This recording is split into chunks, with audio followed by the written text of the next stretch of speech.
اللہ کے بندوں کو اللہ کے خود سے جوڑنا ہے، اللہ سے ان کے رشتے کو مضبوط کرنا ہے۔ راستے الگ الگ ہو سکتے ہیں، کوئی مدرسے میں ہے، کوئی جماعت میں ہے، کوئی جمعیت میں ہے، کوئی خانقاہ میں ہے، لیکن کرنے کا مقصد سب کا ایک ہے، رضا الہی۔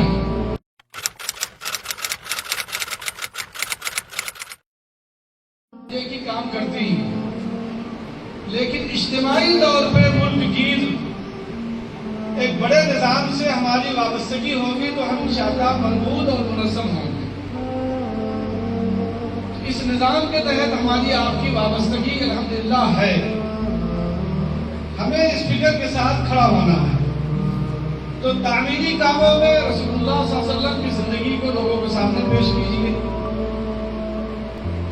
دینی تعلیم کے تعلق سے مکاتب کا قیام عمل میں لائیے، ہمارے نوجوان مسلمان قوم عدالتوں میں بھرے ہوئے ہیں، ان کو اس سے بچانے کے لیے محاکم شریعہ کے نظام میں لائیے، علماء اپنے جمعے کے خطبوں میں عام مجلسوں میں ان چیزوں کا ذکر کریں۔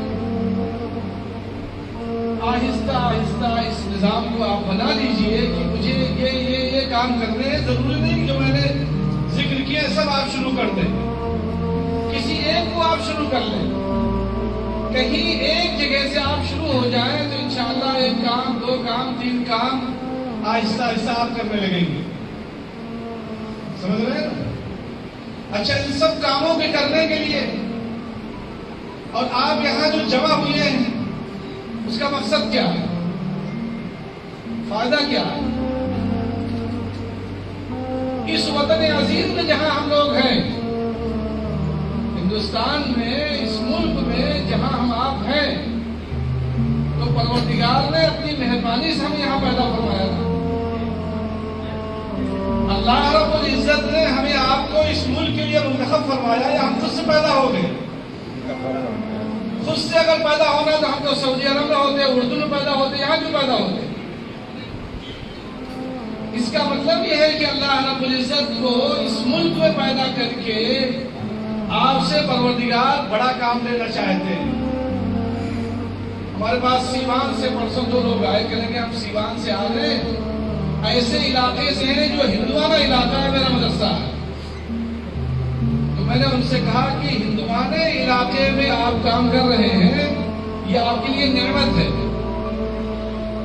یہ آپ کے لیے نعمت ہے۔ کہنے لگے کیسے؟ میں نے کہا ادارہ بنانے کا مقصد کیا ہے؟ ادارہ بنایا کیوں ہے آپ؟ ادارہ بنانے کا یا جتنی دینی تحریکیں اور دینی نظام سے وابستگی، بنیادی طور پہ ہر ایک کا مقصد دعوت ہے۔ اللہ کے بندوں کو اللہ کے خود سے جوڑنا ہے، اللہ سے ان کے رشتے کو مضبوط کرنا ہے۔ راستے الگ الگ ہو سکتے ہیں، کوئی مدرسے میں ہے، کوئی جماعت میں ہے، کوئی جمعیت میں ہے، کوئی خانقاہ میں ہے، لیکن کرنے کا مقصد سب کا ایک ہے، رضا الہی۔ اور بنیادی طور پہ وہ کام سب ہماری دعوت سے وابستہ ہے۔ تو اللہ رب العزت نے ہمیں آپ کو ایمان عطا فرمایا، ہم سب ایمانی بھائی ہیں، ہمارا آپ کا رشتہ ایمانی رشتے کا ہے۔ ہمارے وہ بھائی جو ایمان سے دور ہیں، ایمان سے ان کے مقدر میں اب تک نہیں آیا ہے، اللہ رب العزت پروردگار ان پہ مہربانی فرمائے، انہیں ایمان سے نواز دے، ہمارے انسانی بھائی ہیں۔ رشتے کے اعتبار سے ہم ایمانی ہیں، وہ انسانی، ان کا بھی ہم سے رشتہ ہے۔ جناب رسول اللہ صلی اللہ تعالی علیہ وسلم کی زبان مبارک کے الفاظ، خیر الناس من ينفع الناس، ہمیں نفع بخش بننے کے لیے حکم فرمایا گیا کہ آپ کو نفع بخش بننا ہے، لوگوں کے لیے خیر خواہ، نفع بخش۔ آپ نفع بخش بنیں گے کیسے؟ دکھ میں، درد میں، تکلیف میں، مصیبت میں، پریشانی میں، زلزلے میں، سیلاب میں، آفت میں، کسی بھوکے کو کھانا کھلا دینے میں، کسی ننگے کو کپڑا پہنا دینے میں، کسی مسافر کی ضرورت کو پورا کرنے میں،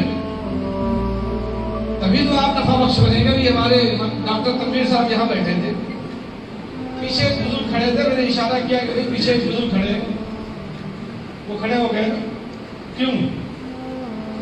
یہ نفع بخش ان کے لیے بن گئے کہ میں ان کے لیے نفع بخش بن جاؤں. وہ یہاں بیٹھ جائے میں کھڑا ہو جاتا ہوں. قربانی دی انہوں نے. جب اس جذبے کے ساتھ ہمارا نوجوان اور ہمارے لوگ کارکنان، امید ہے کہ انشاءاللہ ہمارا ہر عمل اللہ کی رضا کے لیے اور ہمارے لیے عبادت ہوگا.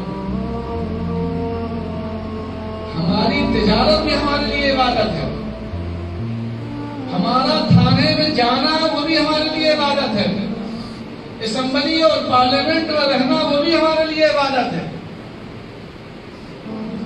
جناب رسول اللہ صلی اللہ تعالی علیہ وسلم نے ارشاد فرمایا کہ ایک ایسا شخص جو اپنی ضرورت کو لے کر کے حاکم وقت تک نہیں جا سکتا، وہ آپ کے پاس آ گیا.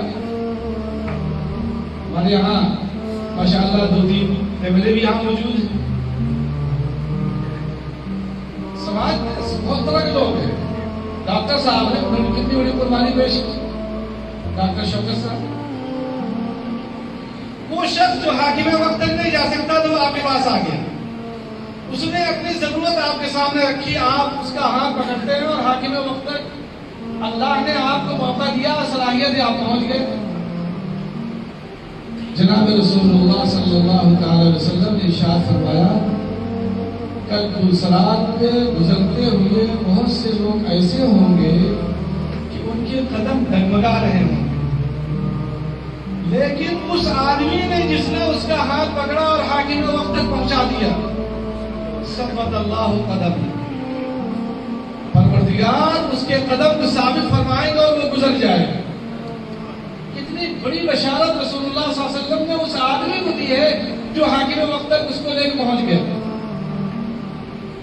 جمعیت علماء اس ملک میں تمام دینی اداروں کی معاون اور محافظ جماعت ہے.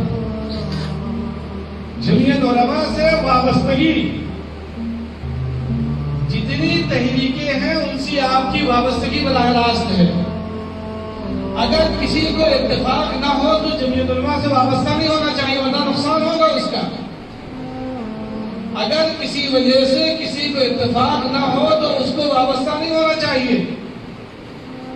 اسی طرح سے کسی مشتبہ جماعت سے اگر وابستہ ہے تو اس کو بھی جمعیت علماء سے وابستہ نہیں ہونا چاہیے. جمعیت علماء کو بھی مشتبہ نہ بنائے ہو. آج کل لوگ جوش میں جذبے میں نہ معلوم کن ناروں پہ فیس بک اور واٹس ایپ میں کہاں پہنچتے ہیں، پھر گرفتاریاں ہوتی، پھر وہ لوٹ کے آتے ہیں، پھر ہم ان کے لیے محنت کریں. تو اپنے آپ کو ذرا اپنا جائزہ لینا ہے. خود اپنا جائزہ لیں، اپنے علاقوں کے نوجوانوں کو بچائیں. جمعیت علماء نے اس کے لیے جمعیت کلب کے نظام کو شروع کیا ہے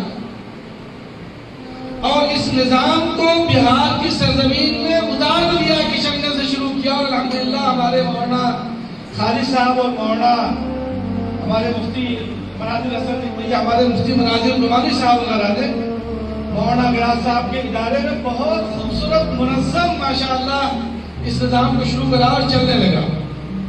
ابھی بھی چل رہا ہے. ایک مثالی گاؤں میں لیا گیا تاکہ اس مثالی گاؤں کی پوری طرح سے نگرانی کرائی جائے، مثالی مکتب بنایا جائے، مثالی گاؤں بنایا جائے. تعلیم کے اعتبار سے، صحت کے اعتبار سے، روزگار کے اعتبار سے جتنی ایک انسان کو بحیثیت انسان کی ضرورت ہے ان ضرورتوں کی ان کے لیے کوشش کی جائے. ایک شہری کا نام اگر ووٹر لسٹ میں نہیں تو ان کے نام ووٹر لسٹ میں ڈلوائے جائیں. جو لوگ ووٹ دینے نہیں جاتے ان کو ووٹ دینے کے لیے ان سے گزارش کی جائے، یہ آپ کا حق ہے.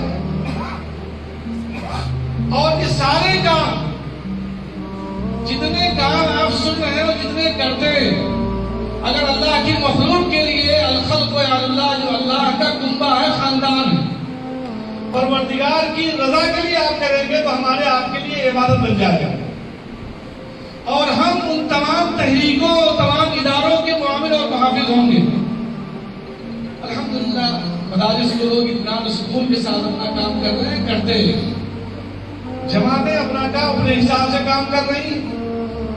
دوسرے اور جتنی دینی تحریکیں اور کام کرنے والے کام کر رہے ہیں، لیکن جب ضرورت پیش آتی ہے تو سارے لوگ جمعیت علماء کے بڑے فارم میں کھڑے ہو کر کے ان کے تحفظ کا کام کرتے ہیں.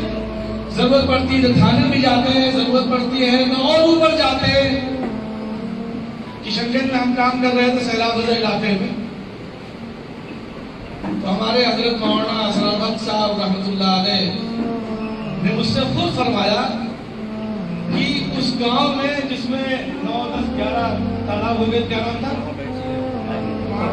کمار منی میں کہیں گے وہ اب مشکل ہے اس کا بسنا.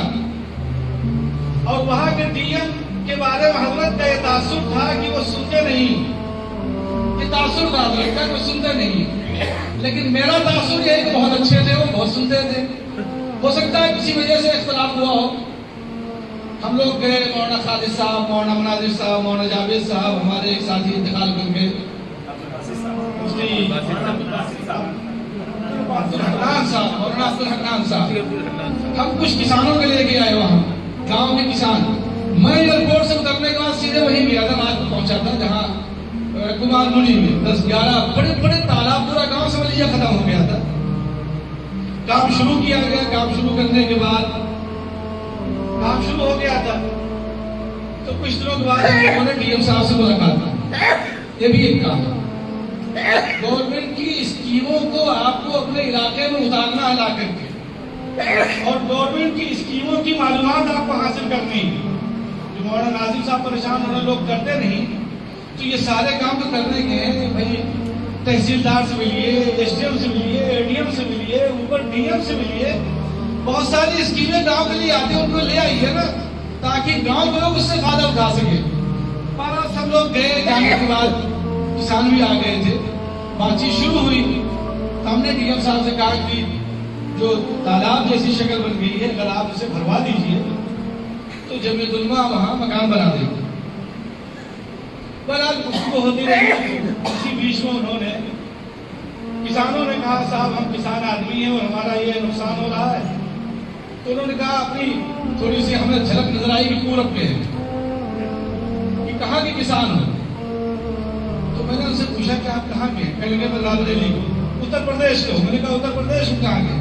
کہنے لگے رابر علی. رابر علی کہاں ہے؟ تو پرتاپ گڑھ سے ملا ہوا رابر علی کے ساتھ سلمان ہے، وہ زبان ہماری ان کی ملتی جلتی تھی. تو میں نے کہا بھائی میں بھی تو پرتاپ گڑھ کو ہوں. تو کہنے لگے اچھا کھڑے ہو جاؤ. سب لوگ ساتھی ہمارے تھے، کھڑے ہو گئے اور انہوں نے مسافر کے لیے ہاتھ بڑھایا. کہا بھائی مفتی صاحب سنیے، ہمارے یہاں مشہور ہے 100 پڑھا 1 پرتاپ گڑھا. میں نے کہا پھر تو آپ فیصلہ کر لیجئے تاکہ کام شروع ہو جائے. کریں گے ہاں ٹھیک ہے. الحمدللہ اس ذرا سی کوشش سے اسی وقت ڈی ایم صاحب نے فیصلہ کر دیا. میں نے مفتی مناظر صاحب کو اور مولانا عبدالحنان صاحب کو ہدایت کیا کہ آپ لوگ یہاں رہیں گے، ہم لوگ مولانا خالد صاحب کے ساتھ دوسرے گاؤں میں چلے گئے. گورنمنٹ کی طرف سے وہ سارے گاؤں میں مٹی ڈلوائی گئی، باندھ بنوایا گیا، سارا کام گورنمنٹ نے کیا اور جمعیت علماء نے تعمیر کی.